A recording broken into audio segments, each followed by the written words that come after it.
صحابه کرام او نبی کریم صلی الله علیه وسلم یو جهاد لروانو چې جهاد لروانو نو پلار کې اوبه ختم شول د تندې د لاسه د صحابه کرامو د جبې چې وی هغه په تالو پورې ونختل. نبی علیہ السلام ته وی اوبه نشته دی. نبی علیہ السلام وی ځکه لږې لږې اوبه د چا سره یې راټولې کړې یو پیاله یې راواغست تا پکې یو ساس کې ور اچولی بل یو ساس خو یو څو ساس کې په اوبو کې پیاله کې ور واچول. امام الانبیا دا ګوتې داسې کړې دا ګوتې داسې کړلې په هغې پیاله کې کته کړې چې داسې راویستلې د اوبو چینې ترې نه روانې شوې ښه د پوارو په شانې د ګوتو نه اوبه روانې وي. 30,000 صحابه کرامو تی اوبه وڅښلې ښه او 12,000 اوښانو او 12,000 ورسره اسونه وو ښه 12,000 اوښان او 12,000 اسونو او 30,000 صحابه کرامو د ګوتو نه د پوارې په شان اوبه روانې وي او ټولو صحابه کرامو اوبه وڅښه ټولو صحابه کرامو اوبه وڅښه د هغې فکر د آخرت صحابه کرامو به سودا د آخرت کول. بی بی عائشہ رضی اللہ تعالی عنہ زنانه ده غالباً 1,46,000 یا 86,000 دراهم د امیر معاویه د طرف نرالل شوروی په وکړه تقسیمولې چې هغه ټول تقسیم ختم کو ماقام د روجماتي ټیم شو نو خادم ته وی د افطارۍ د پاره سره وړه چې روجه په ماته کو هغې ورته یوه روټۍ راوړله د زیتون تیل یې ورته راوړه نو خادم ورته وایي که تا پکې په یو درهم مونږ له غوښه اخیستی وي اوس هم پرې روژه ماته کړی وي نو بهتره به نه وه. بی بی عایشه رضی الله تعالی عنها ورته وایي ښه به وه خو که تا ماته ویلی وی که تا ماته ویلی وی نو ما به داسې کړي وو نو که تا ماته ویلی وی دا دومره دراهم تقسیم کړو ماښام چې روژه ماتئ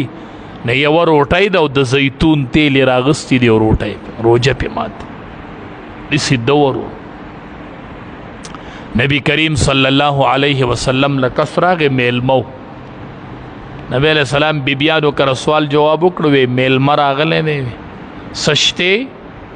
بیبیانو د طرف نه جواب راغی وی څه نشته دی کور وی څوک به یې بوځي نو ابو طلحه رضی الله تعالی عنه وی زه به یې میلمه کمن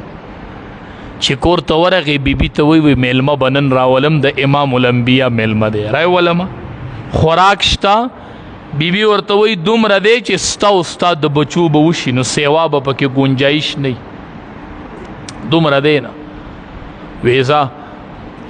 چې میلمه راولمه ډیوه به مړه کمه مونږ به هسې لاس تپو او په میلمه به ډوډۍ وخورو.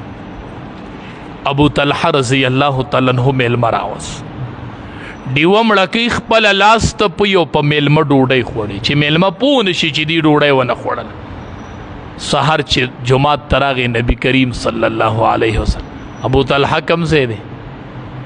وایي زه ویرېدم ماسې نه چې میلمستیا کې رانه چېرته کمې شوې دی ما د الله حبیبه ولې وی ابو طلحه میلمستیا دی الله ته قبوله شول او د اسمان نه الله وحی راولېږل ویؤثرون علی انفسهم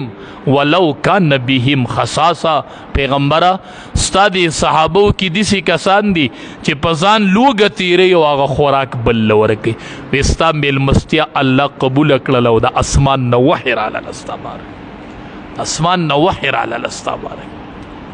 صحابه کرامو به فکر د آخرت ځان ته د آخرت پیټي مه درنوئ ځان ته د آخرت پیټي مه درنوئ. ماعز اسلمی رضی الله تعالی عنہ صحابي و زنا تی وشوله راغې نبی کریم صلی الله علیه وسلم ته فرمایل ما نه زنا شوي او شادي شده نبی علیہ السلام وی رجم یې کړئ رجم حکم و صحابو په ګټو ویش رجم شو مړ شو. دوو کسو د هغه باره کې خبرې کولې داسې مړو داسې حالت کې و داسې و مړو نبی علیہ السلام خبرې واورېدلې چې لږ مخې ته تیر شو یو مردار خر پروت و مرداره پرته وی فلانې او پلانې راشئ وی څه وایي د الله حبیبه وی دا